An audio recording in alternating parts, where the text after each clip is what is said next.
Hello guys, ഇന്ന് എൻ്റെ കൂട്ടുകാരത്തിയുടെ 7ാം മാസ ചടങ്ങാണ് കേട്ടോ. അപ്പോൾ നമ്മൾ പ്രഗ്നൻ്റ് ആയി 7ാം മാസം ആകുമ്പോൾ നമ്മൾ വീട്ടിലേക്ക് കൊണ്ടുപോകും കേട്ടോ. അത് എല്ലായിടത്തും അങ്ങനെയാണ്. ചില ആൾക്കാർ 9ാം മാസമാണ് കൊണ്ടുപോകുന്നത്. അപ്പോൾ നമ്മൾ ഇവിടെ 7ാം മാസമാണ് കേട്ടോ കൂട്ടിക്കൊണ്ടുപോകുന്നത്. അപ്പോൾ ആളെ മേക്കപ്പ് ചെയ്ത ഞാനാണ്. ചെറിയൊരു സിമ്പിളായിട്ടുള്ളൊരു മേക്കപ്പാണ് കേട്ടോ ഞാൻ ചെയ്തിട്ടുണ്ടായിരുന്നത്. അച്ചു ഇപ്പം ഇത്തിരി സുന്ദരിയായ ആളുടെ പേര് അശ്വതി എന്നാണ് കേട്ടോ. അപ്പോൾ ആൾക്ക് പോകുന്ന ഒരു ചെറിയൊരു സങ്കടമുണ്ട്, എങ്കിലും അങ്ങനെ കുഴപ്പമില്ല കേട്ടോ. തിരിച്ച് കൂട്ടിക്കൊണ്ട് പോയിട്ട് കുറച്ച് ദിവസം കഴിയുമ്പോൾ തിരിച്ചു വരും കേട്ടോ. അപ്പോൾ ഓണമൊക്കെ ഇവിടെയാണ് ആഘോഷിക്കുന്ന ആൾ കേട്ടോ. പിന്നെ ഞാൻ മുല്ലപ്പൂ സെറ്റ് ചെയ്യാൻ വേണ്ടി ഇരുന്നത് ഫ്രണ്ടിൽ മാത്രം നമ്മൾ ബാക്കിലോട്ട് റൗണ്ട് ചെയ്ത് വെക്കാൻ വേണ്ടി ഇരുന്നേച്ചത്. താഴെ നിന്നൊന്നും മുല്ലപ്പൂ എടുക്കണ്ടെന്ന് ഓർത്തായിരുന്നത്. അപ്പോൾ ഒത്തിരി മുല്ലപ്പൂ ആളുടെ ഹസ്ബൻഡ് വാങ്ങിക്കൊണ്ട് വന്നിട്ടുണ്ടായിരുന്നു കേട്ടോ. അപ്പോൾ അതുകൊണ്ട് തന്നെ നമ്മൾ കുറച്ച് താഴെ നിന്നും കൂടി എടുത്ത് സെറ്റ് ചെയ്തിട്ടുണ്ടായിരുന്നു. പിന്നെ അച്ചു കുറേ നേരം വെയിറ്റ് ചെയ്ത് നിന്നോട്ടോ. അന്നേരമാണ് വീട്ടിൽ നിന്ന് അമ്മയൊക്കെ വന്നിട്ടുണ്ടായിരുന്നത്. അങ്ങനെ 12:05 എന്തോ ആയിരുന്നു നമ്മൾ ദീപം കൊളുത്തി ദക്ഷിണയൊക്കെ കൊടുക്കേണ്ടത്.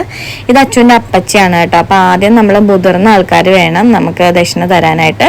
ഇതെന്തിനാന്ന് വെച്ച് കഴിഞ്ഞാൽ നമ്മൾ നല്ല രീതിയിൽ പോയിട്ട് വരാനുള്ളൊരു അനുഗ്രഹം പോലെയാണ്. പിന്നെ നമ്മൾ അവർക്കൊരു കയ്യിൽ പോകുമ്പോഴേക്കും കുറേ നാണയങ്ങൾ അല്ലെങ്കിൽ കാശ് നൽകി വിടുമെന്നാണ് പറയുന്നത്. ഇതെന്തിനാന്ന് വെച്ച് കഴിഞ്ഞാൽ നമ്മുടെ കയ്യിൽ കുഞ്ഞിനെയും കൊണ്ടല്ലേ നമ്മൾ പോകുന്നത്. അപ്പം നമ്മുടെ കയ്യിൽ എന്തെങ്കിലും നമുക്ക് ഉപയോഗിക്കാൻ അല്ലെങ്കിൽ നമുക്ക് ചിലവാക്കാൻ വേണ്ടി നമ്മുടെ കയ്യിൽ നിന്ന് ഒതുങ്ങുന്ന രീതിയിൽ നമ്മൾ കൊടുക്കുന്ന ആണ് കേട്ടോ. ഇത് അനുഗ്രഹം പോലെ കൊടുക്കുന്നതാണ്, ഒരു ദക്ഷിണ തന്നെ. അത് സത്യം പറഞ്ഞു കഴിഞ്ഞാൽ കല്യാണത്തിന് നമ്മൾ അങ്ങോട്ട് കൊടുക്കും, പ്രഗ്നൻ്റ് ആകുമ്പോൾ അവർ ഇങ്ങോട്ട് തരും. അതാണ് പ്രത്യേകത കേട്ടോ. അപ്പോൾ അവരുടെ അമ്മായിമാരൊക്കെ ഇത് അച്ചുവിൻ്റെ ഇവിടുത്തെ അമ്മയുടെ ചേച്ചിമാരൊക്കെയാണ് കേട്ടോ കൊടുക്കുന്നത്. ഇത് വിജയമാണ് കേട്ടോ, എൻ്റെ അമ്മയാണ്. നമുക്ക് അടുത്തുള്ള ആൾക്കാർക്കൊക്കെ കൊടുക്കാം കേട്ടോ. ആർക്കൊക്കെ അനുഗ്രഹിക്കണമെന്നുണ്ടെങ്കിലോ അവർക്കൊക്കെ കൊടുക്കാം കേട്ടോ. അപ്പോൾ മൂസ് കുറച്ച് അലമ്പായിരുന്നു കേട്ടോ. അപ്പോൾ ഞാനാണ് പിന്നെ എടുത്തത്. ഇതാണ് കേട്ടോ ആളുടെ അമ്മ എന്ന് വെച്ച് കഴിഞ്ഞാൽ അമ്മായി അമ്മ. അപ്പോൾ അവർ ഇറങ്ങാൻ വേണ്ടി പോവാണ്. അപ്പോൾ സമയമായിട്ടുണ്ടായിരുന്നു. അപ്പോൾ ഫുഡൊക്കെ കഴിച്ച് അപ്പോൾ തന്നെ അവർ ഇറങ്ങി. ഇനി നമ്മൾ പോകുമ്പോൾ തിരിഞ്ഞു നോക്കാൻ പാടില്ല, അങ്ങനെയാണ് പറയുന്നത്. അതുകൊണ്ട് തന്നെ വേഗം പുള്ളി നടന്നു പോയിട്ടുണ്ടായിരുന്നു കേട്ടോ.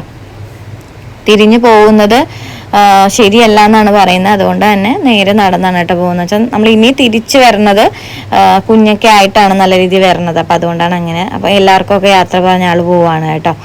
അപ്പോൾ ആൾക്ക് വീഡിയോ എടുത്ത് കൊടുക്കണം, അയക്കണമെന്ന് പറഞ്ഞുകൊണ്ടാണ് ഞാനും ആളുടെ പുറകെ പോകുന്നത്. അപ്പോൾ ഇത് അവരുടെ വീട്ടിൽ നിന്ന് വന്ന ആൾക്കാരെ കസിൻസും ആൻറ്റിമാരും ഒക്കെയാണ് കേട്ടോ. അത് അച്ചുവിൻ്റെ ഹസ്ബൻഡിൻ്റെ മുഖത്ത് കാണുമ്പോൾ തന്നെ അറിയാം കേട്ടോ, ഭയങ്കര സങ്കടമൊക്കെ ഉണ്ട് ആൾക്ക്. അപ്പോൾ അച്ചു നല്ല രീതിയിൽ തന്നെ ഡെലിവറി ഒക്കെ ആയിട്ട് ബേബിയൊക്കെ ആയിട്ട് വരട്ടെ. അപ്പോൾ ഇന്നത്തെ വീഡിയോ ഇത്രേ ഉള്ളൂ. നിങ്ങൾക്ക് ഇഷ്ടപ്പെട്ടെങ്കിൽ ലൈക്ക് ചെയ്യുക.